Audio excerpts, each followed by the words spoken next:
It's the real news. I'm Aaron Madate.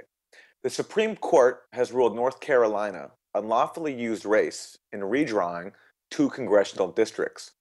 State lawmakers changed the voting map to put African Americans in as few districts as possible. And since those votes overwhelmingly go to Democrats, that meant more votes for Republicans in other areas. The practice is known as gerrymandering. And joining me to discuss it is Kamau Franklin, political editor of Atlanta Black Star. Kamau, welcome. Hey, thank you for having me. So let me read to you from the majority opinion.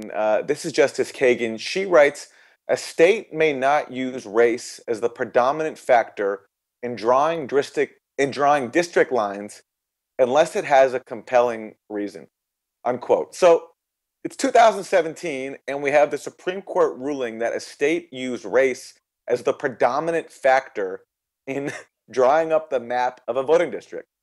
What's your take on it? Well, I think this was an obvious one, at least it should be, and I'm glad it was for the Supreme Court.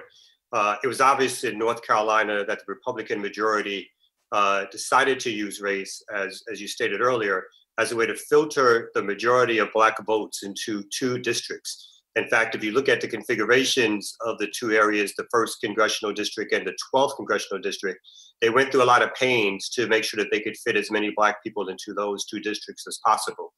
And so sometimes within the Voting Rights Act, the court allows some use of race to decide how to put folks in certain districts. But that use is supposed to be done very carefully, and the state has to have compelling reasons to do so.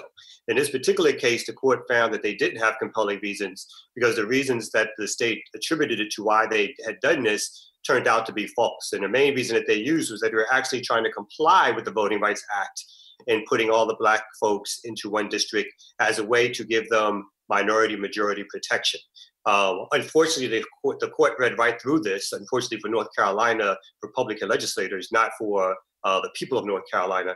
The court read right through this and said, if you look at the history of voting in these two districts, it was obvious that the Black population, which made up slight minorities in these two districts, still were able to win representation in these areas. And so since that was the case, and since there's a track record of that, you cannot now come back and say you were trying to actually help this particular grouping win more races when they were already winning races in this area.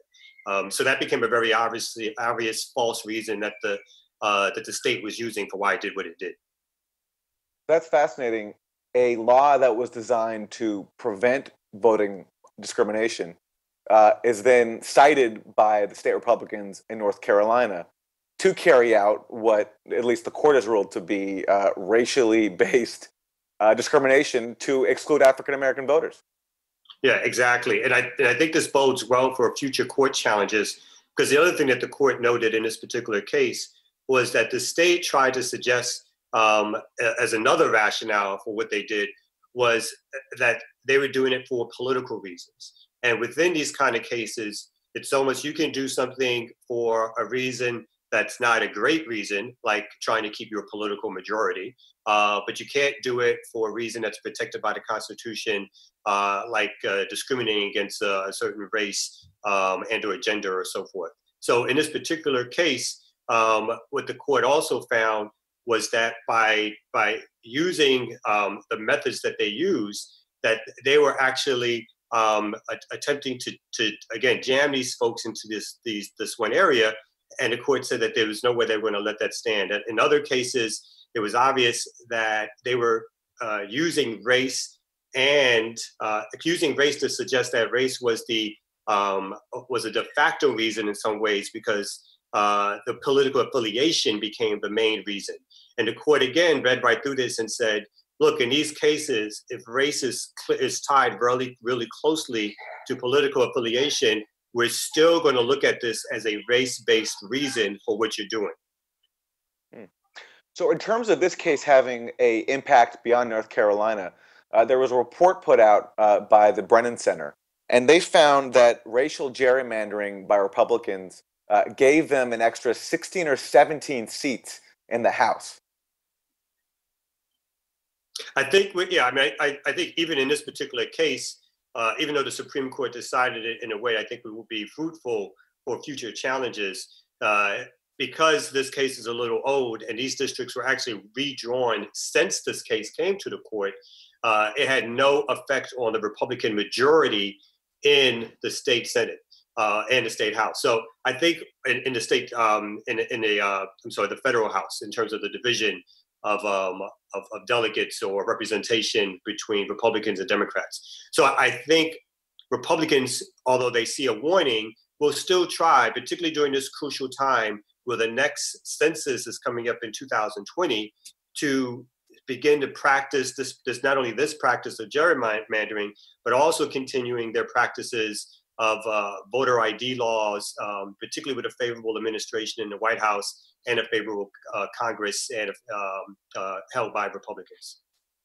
Yeah, so in that context, can you talk about this voting commission that was just set up by President Trump to ostensibly target voting fraud? Yeah, I mean, on its face, the commission it isn't the best legal analysis I can give you is that the commission is a joke.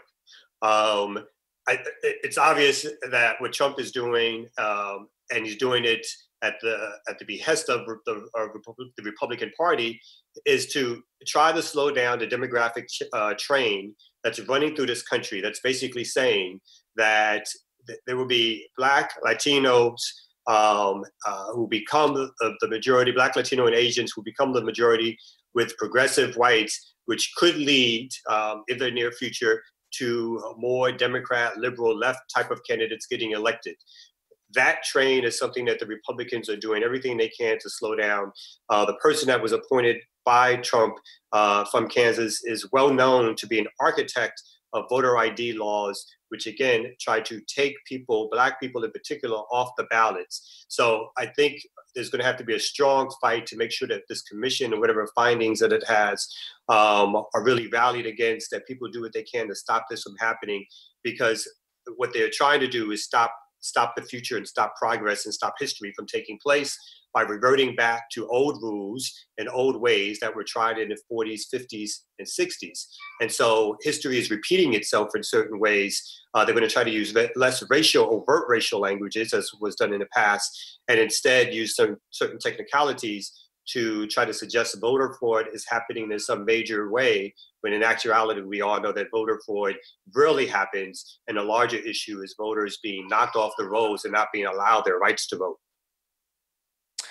Can you talk specifically a bit more about the context in North Carolina? Today's ruling came just a week after a district court ruled that North Carolina lawmakers were, with their voting restrictions, targeting African Americans with, quote, surgical precision. Yeah, I mean, what they did in these particular cases is that they took these minority areas, and they're still doing this, and drawing districts which basically encircle the neighborhoods that Black people live in, and putting those Black folks in all one district and or in all two districts. And those districts are already Democrat districts or liberal left-leaning districts. And so by doing this, what they hope to do is to protect their majority from now and into the future. And again, because this particular case is a little old, these districts were already redrawn. And so as this fight continues, and as we look towards the census in 2020, when new lines will be drawn again, we're looking at a battleground here, not only in North Carolina, but across the South and other areas. But the South has to be particularly looked at because of the history of voters being denied their right to vote, obviously the killings and other things that happened in the South to suppress the vote. These things are really coming up on us, and they're coming up on us fast.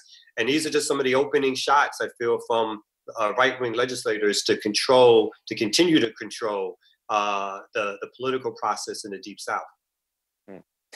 Finally, Kamau, there was recently a study put out by Priorities USA that found that voter ID laws in Wisconsin, which was a key swing state, Trump won it by 20,000 votes or so, that voter ID laws there suppressed more than 200,000 voters, dramatically suppressed the African American turnout.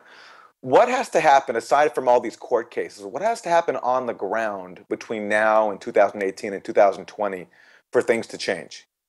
I think it's really, as usually, it's an organizing strategy that highlights what's happening down there. People have to be out in the streets. These court cases usually only work when there's a public backing in a particular state or county where these things are happening, so that and folks can see what's happening in real time.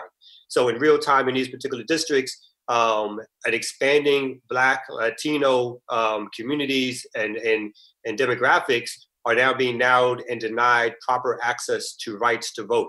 And so I think the court cases, on the street organizing, media campaigns, I think a lot of the things that are going to need to happen have to get revved up, not only to battle what's happening, of course, in the White House with Trump, but when these voting districts are done, they're going to be locked in for the most part for close to a decade.